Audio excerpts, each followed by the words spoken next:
Olá, queridos irmãos, que a paz e o amor de Jesus esteja com todos. Vamos iniciar mais um estudo do livro Céu e o Inferno. Estamos na segunda parte, depoimento dos espíritos suicidas, e hoje com o depoimento de um ateu. O Sr. JBD era um homem instruído, mas em extremo saturado de ideias materialistas, não acreditando em Deus, nem na existência da alma. A pedido de um parente, foi evocado 2 anos depois de desencarnado na Sociedade Espírita de Paris. Evocação. Lembrando que essa comunicação foi dada por meio da psicografia. Ele responde: sofro, sou um réprobo, amaldiçoado. Fomos levados a evocar-vos em nome de parentes que, como tais, desejam conhecer da vossa sorte. Podereis dizer-nos se esta nossa evocação vos é penosa ou agradável? Ele responde: penosa. A vossa morte foi voluntária? Ele responde: sim. Explicação.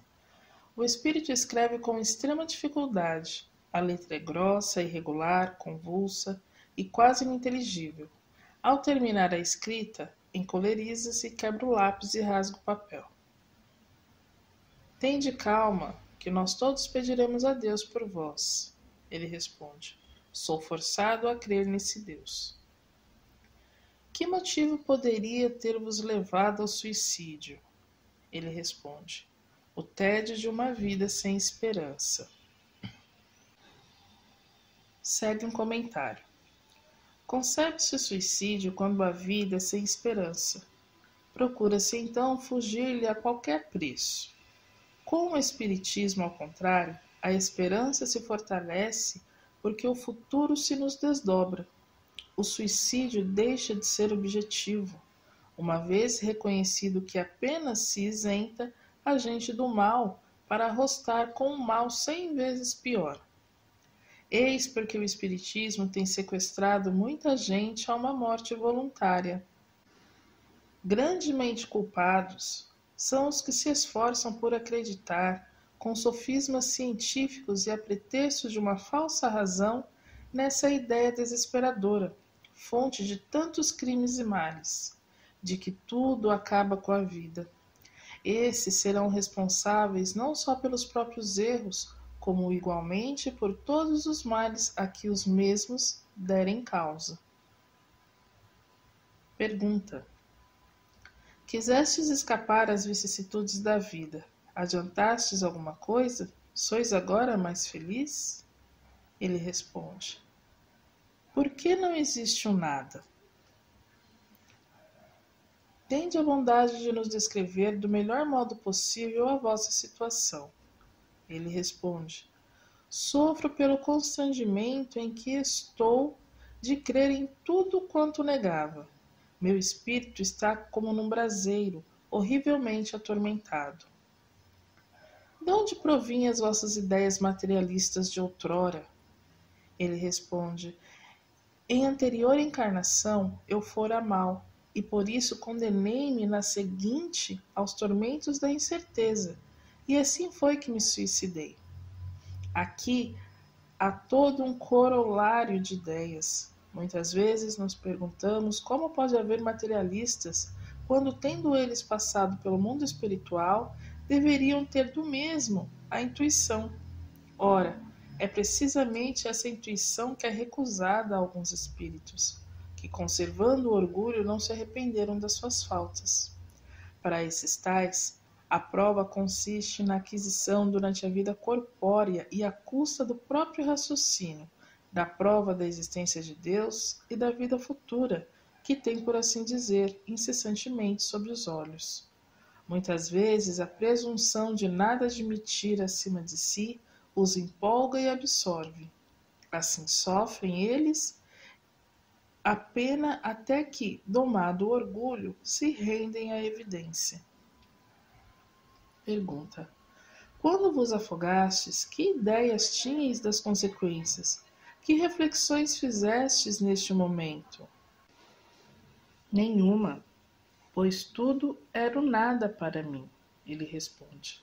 Depois é que vi que, tendo cumprido toda a sentença, teria de sofrer mais ainda.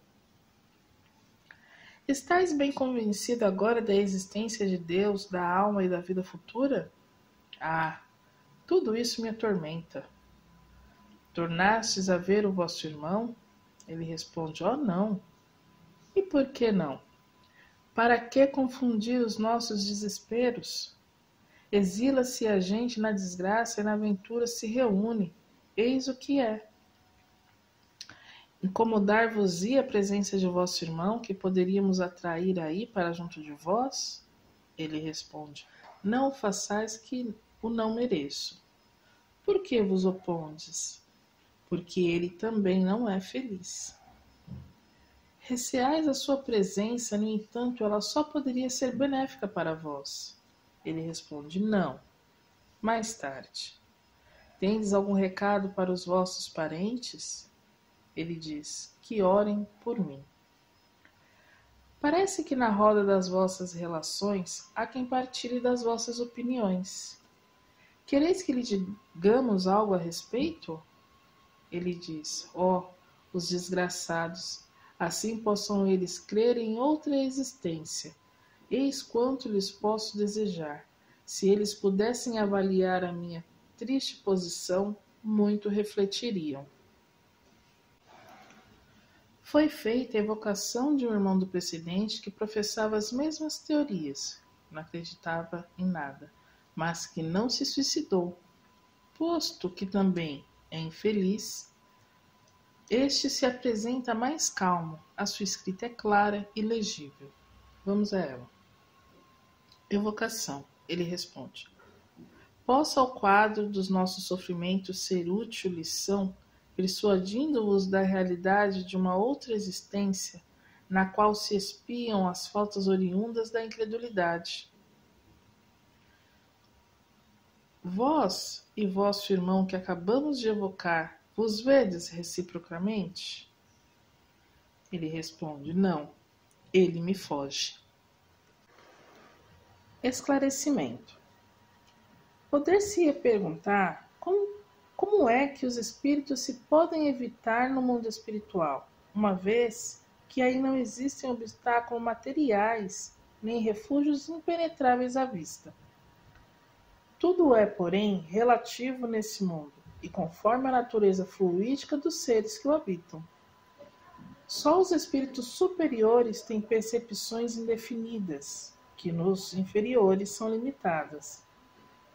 Para estes, os obstáculos fluídicos equivalem a obstáculos materiais.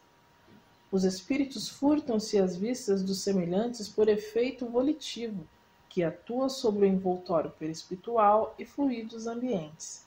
A providência, porém, qual mãe por todos os seus filhos vela, e por intermédio dos mesmos, individualmente lhes concede ou nega essa faculdade, conforme as disposições morais, o que constitui, conforme as circunstâncias, um castigo ou uma recompensa. Pois bem, meus irmãos, esse capítulo ele é extenso, então vamos estudá-lo em duas partes, né? Por hoje paramos por aqui, semana que vem daremos continuidade. O que nós vemos nessa primeira parte do relato? Um espírito que, quando era encarnado, ele era ateu. Ele não acreditava em Deus, não acreditava na vida pós-morte. Ele acreditava que morreu, acabou, né? Aquela velha frase que nós já ouvimos muito aí durante a nossa existência. E quando ele se depara no mundo espiritual, ele dá de cara com a verdade, vendo que não é morreu, acabou, que o nada não existe e que existe sim uma vida após a vida. E aí é onde começam os seus tormentos. E qual é uma das primeiras perguntas que ele faz à Sociedade Espírita de Paris? Por que o nada não existe? Quer dizer, as dúvidas começam a se instalar na mente dele. Né? Por quê? Porque ele está vendo que aquilo que ele acreditava não existe. E isso é que vai fazer com que ele busque respostas para acreditar, para se melhorar, né, para evoluir, onde ele vai precisar diminuir o seu orgulho e aceitar Deus como Criador, né, confiando em Deus como Pai Supremo. Outra questão interessante nesta primeira parte do relato é que ele diz que numa vida anterior ele passou por essa mesma experiência. Então por que ele não se lembrou? Por que ele não teve a intuição de que o nada não existia? E aí é nos dada a resposta que isso dele não lembrar, dele não ter essa intuição, fazia parte da provação, da expiação dele nesta última existência. Essa, vamos dizer, essa cegueira intuitiva, esse bloqueio intuitivo que ele teve, era para ele fazer com que ele conseguisse buscar e aceitar Deus por ele mesmo, diminuindo o seu orgulho, que vamos dizer que é a causa dessa descrença, porque ele se achava... ele era um homem muito bem instruído, né, e cheio de ideias materialistas, como diz lá no começo do texto. Então, ele diminuindo esse orgulho dele, não se achando o tal, isso faria com que ele acreditasse, olhasse ao seu redor, vendo dia a dia a natureza, a vida, como tudo funciona, e começasse a aceitar que existe um ser superior que é Deus. Só que ele ainda não conseguiu nessa existência, nessa última existência, que é narrado aqui no livro Céu e Inferno, se transformar dessa forma. E isso o leva ao suicídio, por não sentir mais esperança, ter mais esperança na vida, por achar a vida um tédio. Então, meus irmãos, por hoje é só, e semana que vem daremos continuidade, então, onde o irmão dele também é evocado e vem e dá a sua posição, né? Também dá o seu relato neste capítulo. Que Jesus abençoe a todos. Até semana que vem.